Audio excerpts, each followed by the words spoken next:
Hello বন্ধুরা, welcome back to my channel SMS family blog. আর সবাই কেমন আছো? আশা করি সবাই খুব ভালো আছো। আর এখান থেকে নতুন একটা ভিডিও শুরু করছি, সবাই সম্পূর্ণ ভিডিওটা অবশ্যই দেখবে। তো দেখো, সকাল সকাল আমার শ্বশুর আব্বাকে দিয়েই শুরু করলাম। আমার শ্বশুর আব্বা ওদিকে হুঁকো টানছে খাওয়া দাওয়া করে, আর তোমাদের দাদা এই যে সকালে খেতে বসছে। আর ওই যে দেখতে পাচ্ছ হাঁড়িতে ওগুলো ঘোল, যে আগের ভিডিওতে তোমাদেরকে দেখিয়েছিলাম না ঘোল টানছিলাম, সেই ঘোল। তো ঘোল আমি সচরাচর খুব একটা পছন্দ করি না, কিন্তু খুব সামান্য পরিমাণ খেয়েছি আমি। ঘিটা আমার অ্যাকচুয়ালি লাগবে বলে ওই জন্য বাড়িতেই ঘোল টেনেছিল। আর আমার শ্বশুর আব্বা দেখো হুঁকো টেনেই যাচ্ছে, ওনার বিড়ি খেতে মানা করে দেওয়া হয়েছে। ওই জন্য উনি কোনো নেশা তো ছাড়তে পারছে না, কেবলমাত্র নেশা তো কিছুই করে না, শুধু জাস্ট বিড়িটাই খায়।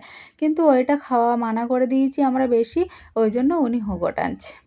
তো অনেক আগের এইসব মানে প্রথা, নিয়ম অত কিছু আমি বুঝি না, কিন্তু এই জিনিসগুলো খুব একটা দেখা যায় না। আগে যেমন আমরা হ্যারিকেনের আলোয় পড়তাম, সেগুলোও এখন দেখা যায় না। এখন তো দুনিয়াটাই ডিজিটাল হয়ে গেছে।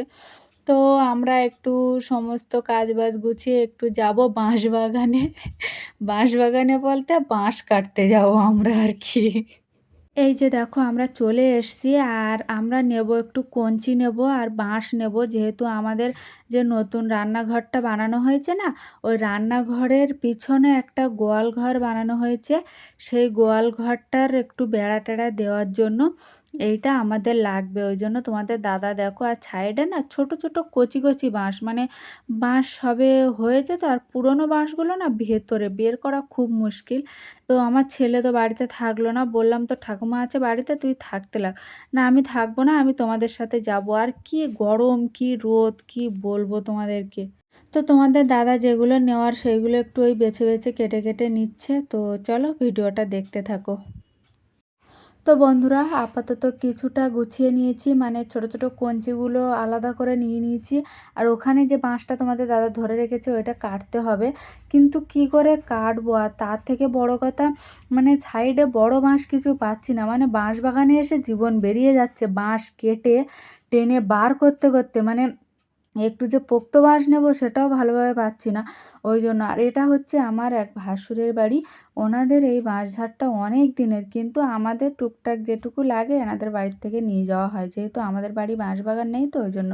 তো আমাদের লাগতো না, কিন্তু আপাতত এখন ওই বর্ষার সময় একটু তো আটকানোর জন্য লাগবে, ওই জন্য 3টে না 4টে টোটাল আমরা বাঁশ নিয়েছি। তো এক এক করে কঞ্চিগুলো সব আলাদা করে নিচ্ছি। আর আমার শাশুড়ি মা এসে মানে এক বোঝা নিয়ে গেছে, আর পরে এক বোঝা বড় নিয়ে যাবে আমার শ্বশুরমশাই আর তোমাদের দাদা। আর তোমাদের দাদার না খুব কষ্ট হচ্ছে, কারণ এসব কাজ করে না তো, ওই জন্য। মানে তার মুখ চোখের অবস্থা দেখলে মাথা খারাপ হয়ে যাবে, আর শরীর খারাপ না ওই জন্য। তো আমি বললাম যে দাটা আমাকে দাও, আমি কেটে দিচ্ছি। ওই জন্য আমি বাঁশটা কেটে দিচ্ছিলাম, তোমাদের দাদা পরে টেনে বার করেছিল। তো বাঁশবাগানে এসে এইভাবে জীবন বেরিয়ে যায় ভগবান, আমি জানলে আর আসতাম না। মানে এত গরম, তার উপরে এত কষ্ট হচ্ছে। ছেলেটাকে বলছি তোর ঠাকুমা বাড়ি গেছে, তুই তো যেতে পারতিস। বলে না আমি তোমাদের সঙ্গে যাব। তো এই রকম করছে আর কি। তো বন্ধুরা, আপাতত বাঁশটা কাটা হয়ে গেছে, আর তোমাদের দাদা ওখানে বলছিল যে দেখো বন্ধুরা বাঁশ কাটছে কীভাবে। মানে একটু মজা করছিল আর কি। তোমাদের দাদার মুখের অবস্থা দেখো, আর সবথেকে বড় কথা সুগার ধরা পড়েছে তো ওই জন্য বেশি কষ্ট সহ্য করতে পারে না। আর কষ্ট কি, শালা এরকম কাজ করেই না, শুধু ওই বসে বসে দোকানে কাজটা করে, এরকম আর কি। আর ওই দেখো এক্ষুনি আমাকে বলছিল দেখো বন্ধুরা বাঁশ কাটছে বাঁশবাগানে। তো আমি কি করবো, আমি তো, ও তো কাটতেই পারছে না। আর সবথেকে বড় কথা, আগের দিন এসে দুটো বাঁশ কেটে একা নিয়ে গেছে, পরের দিন বলছে যে তুমি আমাদের সঙ্গে যাবে। তো আমার শাশুড়ি মাকে আবার বললাম যে তুমি একটু তরকারি টরকারি সব কেটে রেখে দেবে, আমি তাড়াতাড়ি করে এসে রান্না বসিয়ে দেবো। তারপরে শাশুড়ি মা বললো যে যদি পারি তো আমি রান্না করব। তো পরে আবার বাড়ি গিয়ে দেখলাম রান্না হয়নি। আর গরমে কি কষ্ট করে রান্না করতে হয়েছে, তো কি বলবো। তো দেখো চোখ মুখের অবস্থা, বাঁশটা খুব কষ্ট করে কেটেছি। আর ওদিকে কঞ্চি, এত কঞ্চি এত কঞ্চি, মনে হচ্ছিলো কোনটা রাখবো কোনটা রাখবো না, আর কোনটা নেবো কোনটা নেবো না, এরকম হচ্ছিলো আর কি। আমি ভাবছি যে শালা সব কিছু যদি নিয়ে যাওয়া যেত তাহলে একটা ঘর হয়ে যেত পুরো। আর এটা হচ্ছে আমার যা আর কি, যাদের বাড়ির থেকে আমরা কঞ্চি নিচ্ছি আর কি। আর ওই যে দেখো পুকুর ঘাটে বসে আছে, ওনারা এনাদের শরিক আর কি। তো বন্ধুরা এবার এক এক করে টেনে টেনে সব উঠোনে নিয়ে যাব, নিয়ে মানে এখান থেকেই পরিষ্কার করে উঠোনে নিয়ে ওখানে বোঝা বেঁধে তারপরে রাখতে হচ্ছে, কারণ ফাঁকায় না বের করলে তো আবার নিয়ে যেতে পারবো না। তো আমি চুল টুলগুলো বেঁধে নিচ্ছিলাম, আর খুলে আছে চুল টুল, মানে এত গরম, এত কষ্ট হচ্ছে, তা সে ধারণা করার বাইরে। আর লাস্টে তোমাদের দাদার সঙ্গে আমি গন্ডগোল করছিলাম, বলছি এইভাবে এরকম কষ্ট হলে আমি জানতে জানতে পারলে আসতাম না আর কি। মানে আমার ছেলে দেখো ওধারে কী করছে। আর ওই যে বাঁশগুলো কেটে কেটে দিচ্ছে না, বড়দি বললো যে আমার একটু কেটে কেটে দাও, ওগুলো আমি একটু বাগানে দেবো। তো বন্ধুরা চলো, ভিডিওটা কেমন লাগলো অবশ্যই সবাই জানিও। আর একবারে হয়তো বাড়ি যেয়ে তোমাদের সঙ্গে দেখা হবে, কিন্তু না, মাঝে একটা ভিডিও তোমাদেরকে দেখাবো, মানে কি কি আমরা নিয়েছি, কোন কঞ্চিগুলো নিয়েছি। তো চলো দেখে নাও, ঠিক আছে। বাপরে বাপ! তো বন্ধুরা দেখো এইগুলো নেওয়া হয়েছে, এগুলো হচ্ছে কঞ্চি, আর এগুলো বেড়া দেওয়ার কাজে লাগে, মানে গ্রামের বাড়ি বুঝতে পারছো, এই যে খড়ের চালের যে বেড়াগুলো দেওয়া দেখতে পাচ্ছ, ওগুলো এইখানে আমরা ওইভাবে বেড়াটাই দেবো, কিন্তু ওখানে খড় দিয়েছে, আমরা ওখানে মাটি দেবো, ওই জন্য কঞ্চিগুলো লাগে। আর বাঁশগুলো তোমাদের দাদা নদী রাস্তায় নিয়ে রেখে এসছে, আর আমার ক্যামেরাম্যান হচ্ছে আমার ছেলে। আর এগুলো ভালো করে বেঁধে না নিলে না মাথায় থাকবে না আর কি। আর এটা এত ভার হয়েছে, আমার শাশুড়ি মা আর আমি নেওয়ার কথা ভাবছিলাম, কিন্তু নেওয়া যাবে না, তোমাদের দাদা আর আমার শ্বশুরমশাই এসে নিয়ে যাবে। এইগুলো দিয়ে বেড়া দিলে না মানে খুব মজবুত হয় আর কি। তো ওই জন্য আমরা 3 জায়গায় বেঁধেছি, এই এক জায়গায়, মাঝখানে এক জায়গায়, আর পিছনে এক জায়গায়। আমার শাশুড়ি মা মাথায় ব্যবস্থা করছে নেওয়ার জন্য, কিন্তু আমরা তুলেও ছিলাম, মাথায় তুলেছিলাম, কিন্তু আমরা নিতে পারিনি, মানে প্রথমটা ছোলা ছিল, আর এইটা এত ভার হয়েছে আমরা নিতে পারিনি। তো চলো একবারে বাড়ি যেয়ে তারপরে দেখা হচ্ছে। তো বন্ধুরা দেখো এসে রান্না বসিয়ে দিয়েছি, শাশুড়ি মা মাছ কেটে রেখেছিলো, আর এগুলো সেই গাংমৌটি না কি বলে বড় বড় সেইগুলো। আর দেখো ওদিকে ফ্যান চালিয়ে দিয়েছি, মানে এত কষ্ট হচ্ছে কি বলবো। আর এই ঘরে রান্নাঘর বেঁধে এখনো পর্যন্ত মানে কোনো জানলার কাজ হয়নি। তো কি বলবো, রাগও হচ্ছে, কিন্তু মুখে মতো উচ্চারণ করতে পারছি না। কি করবো, এত কষ্ট করে এসেও আমাকে রান্না করতে হচ্ছে। মানে গ্রামের বউদের যে কি কষ্ট সেটা আর কাকে বোঝাই। তো দেখো পিছন দিকে ফ্যান লাগিয়ে দিয়েছি, আর এই দিকে পাখা জ্বালিয়ে দিয়েছি। আর পাখা তো এখনও ঠিকঠাক হয়নি, আজকে ঠিকঠাক করবে, মাসি শাশুড়ি আসবে। আর এই যে আমার ননদের মেয়ে ময়না, যেটা আমার পিছনে বেশি লাগে ওই, আর আমার শাশুড়ি মা ওই যে কাজ করছে না, চান করতে যাবে মনে হয়। তো ওদিক থেকে ফ্যানটা আমি বললাম একটু জোরে দিয়ে না, কারণ পিছন দিকে না হাওয়া আসছে না। তো আমি তাড়াতাড়ি করে রান্নাটা করে নিচ্ছি, কারণ রান্নাটা করেই আমি চান করতে যাব। কখন যে আমি পুকুর থেকে উঠবো আমি নিজেও বলতে পারছি না, যে আমি কটার সময় পুকুর থেকে উঠবো। তো আপাতত এই মাছগুলো ভাজা হবে আর ঝোল হবে। তো টাটা, পরে আসছি, ঠিক আছে, চলো। তো বন্ধুরা দুপুরে খাওয়া দাওয়া করে একটু রেস্ট নিয়ে তারপরে আবার এই বিকালে চলে আসলাম। তো দেখো এই ঘটেগুলো বাইরে ছিল, কিন্তু এইগুলো তো তোলার ব্যবস্থা করতে হবে, যেহেতু বর্ষাকাল পড়ে যাচ্ছে। আর বেশি দিন বাইরে থাকলে না পুরো এমনিতে তো ভিজে গেছিলো, আর তার উপরে যদি আরও ভিজে যায় না, সারা বছর রান্না করার খুব সমস্যা হয়ে যাবে। আর ওই যে বাঁশ টাটগুলো আনলাম, ওগুলো কাঠের ঘরও হবে, আর হাঁস মুরগিরও ঘরও হবে। তো বন্ধুরা হাঁস মুরগির ঘর তো অবশ্যই হবে, কাঠ ঘরও তো অবশ্যই হবে, না করলে তো হবে না। কিন্তু উঠোনের ওইগুলো তোলার আগে শাশুড়িমা বলল যে আগে মাঠের এইগুলো তুলে নিয়ে আসো, নিয়ে এসে উঠোনেরগুলো তুলে নেবো, যেহেতু উঠোনে কাছাকাছি আছে, দূরেরগুলো আগে নিয়ে আসি। ওই জন্য আমি চলে আসলাম এইখানে।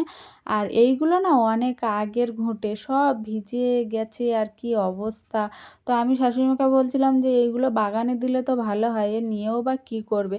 কিন্তু বলল যে না, যেগুলো শুকনো আছে সেইগুলো নিয়ে নাও, আর যেগুলো ভিজে আছে ওগুলো ওগুলো বাগানে দিয়ে দেবে। ওই জন্য আমাকে বলল যে ওগুলো আলাদা করে রাখো, আর শুকনোগুলো এই গামলিতে ভরো, আর যদি পারো তো আমাকে দিয়ে যাও, না পারলে আমি পরে লাস্টে যাচ্ছি। তো আমি যতটা পারি গামলিতে করে বয়ে বয়ে দিয়ে এসছি, আর উনি হাফ রাস্তা পর্যন্ত এসে নিয়ে গেছে। আর ওই যে দেখো খাল, এই খালটা আগে অতটা ছিল না, মানে এখান থেকে বাড়ি ছিল, ওই যে রিংবার দেওয়ার জন্য এই মাঝখানে ওটা হয়ে গেছে, মানে মাটি নিয়েছে তো ওখান থেকে, ওই জন্য। তো আমি দেখো কিছুটা ভিজে দিয়েছি, কিছুটা শুকনো দিয়েছি, কারণ যেগুলো নেওয়ার মতো সেইগুলোই নিয়ে নিয়েছি। তো এক এক করে রেখে আসছি, আবার নিয়ে যাচ্ছি। তো শাশুড়ি মা তো বললাম হাফ মাঝামাঝি নিয়ে যাচ্ছে। তো এইগুলো তুলে তারপরে যাব আবার উঠোনে, কারণ ওগুলোও যতটা পারে তুলে নেব, যেহেতু বেলা আছে এখনও। আর বন্ধুরা খুব কষ্ট হচ্ছে, গ্রামে বউদের কত না কষ্ট করতে হয় না। আমরা মাঝে মাঝে গ্রামে থাকি, আবার মাঝে মাঝে কলকাতায় যাই, তো ওই জন্য কিছুটা বোঝা যায় না, কিন্তু গ্রামে কিন্তু প্রচুর কাজ আছে, যাই বলো। আর যাদের জমি জায়গা আছে তাদের তো মানে সে গল্প আর করে করে লাভ নেই আর কি। তো আমি আবার কলকাতায় যেতে হবে, যেহেতু আমি একবার গড়িয়া একবার মানে বাড়ি, একবার কলকাতা একবার বাড়ি এই করছি আর কি। মানে বেশ মজাই লাগে না? তো আমাকে যেতে হবে, কারণ ছেলের পরীক্ষা আছে, ওই জন্য আমাকে যেতে হবে। তো খুব তাড়াতাড়ি তোমরা বুঝতে পারবে যে একবার গ্রামের ভিডিও দিচ্ছি, একবার কলকাতার ভিডিও দিচ্ছি। তো তোমরা ভিডিও দেখলেই বুঝতে পারবে। তো আমার তোমাদের একটাই কথা বলার, যে তোমরা যেটুকু ভিডিও দেখবে সেইটুকুই ভিডিওটাই দেখবে। তোমরা কেটে কেটে কোনো ভিডিও দেখবে না। কেটে কেটে ভিডিও দেখলে সমস্যা হয়। ওই জন্য বলছি, তোমরা 1 মিনিট দেখো আর 2 মিনিট দেখো, সেইখান থেকেই তোমরা ডাইরেক্ট বেরিয়ে যাবে, কিন্তু কোনো ভিডিও লাস্ট পর্যন্ত কেটে কেটে দেখবে না। আর এই ঘুঁটেগুলো দেখো কি অবস্থা। তো বন্ধুরা, যেটা বলছিলাম, যে ওইটা করলে না আমার চ্যানেলের খুব ক্ষতি হচ্ছে। তো বন্ধুরা দেখো, মাঠেরগুলো তুলে নিয়ে এসে এই যে বাড়ি চলে এসেছি, আর ওই যে বস্তা দিয়ে ঢাকা দেখতে পাচ্ছ, ওখানেও ঘটে। তো আমি ওগুলো তুলতে যাচ্ছিলাম, তো শাশুড়ি মা মানা করলো যে ওগুলো তুলতে হবে না। তারপরে দেখলাম যে কি অবস্থা, ভিজে আর সেই শীষ ফুল গাছের ফল পড়ে গাছ বেরিয়ে গেছে। তো আমি বললাম যে মা, এগুলো একদমই নেওয়া যাবে না, এগুলো বাগানে দিয়ে দেবে। আর আমি ভিডিও এডিট করছি, আমার পাশের বাড়ির কাকুদের কুকুরটা এত ডাকছে, এত ডাকছে। ওদের বাড়ি কেউ আসলেই ও কুকুরটা এরকমই ডাকে, আর এত সুন্দর দেখতে, মানে কি বলবো কুকুরটা। তো কুকুরটা ডাকছে, কাকুদের বাড়ি মনে হয় কেউ এসছে। তো যাই হোক, আমি তো আমার কাজ করে যাই, আর কি করব। আর গ্রামের মানুষদের প্রচুর কাজ, প্রচুর কাজ। তো যতটা পারি তুলে নিচ্ছি, কারণ সবটা তো তোলা সম্ভব নয় আর কি। কারণ এখানে প্রচুর ঘটে। তোমরা ভাবছো যে ক্যামেরাতে অল্প একটুখানি দেখাচ্ছে, অল্প একটুখানি নয়, এখানে প্রচুর ঘটে, আর একদিনে সম্ভব নয়। তো পরের দিন হয়তো তুলতে হবে। আর এখন বর্ষার সময়, কখন কি বর্ষা আসছে তার ঠিক নেই। ওই জন্য শাশুড়ি মাকে বললাম যতটা পারি তুলে দিচ্ছি, আর পারলে পেপার চাপা দিয়ে রেখে দেবে, কারণ বড় পেপার আমাদের আছে। তো বলল ঠিক আছে। আর ওই পিছন দিকটা না, ওখানটায় একটু মানে এটা সেটা দিয়ে কাঠ ফাট দিয়ে উঁচু করে ওখানে মানে ভালো করে ঢেলে দেওয়া হচ্ছে, দিয়ে মানে সাজিয়ে দেওয়া হচ্ছে আর কি। আর লাস্টে আমার শ্বশুরমশাই এসে দেখো কিছুটা তুলে দিচ্ছে, আমি একা তোলাফেলা করতে পারছিলাম না ওই জন্য।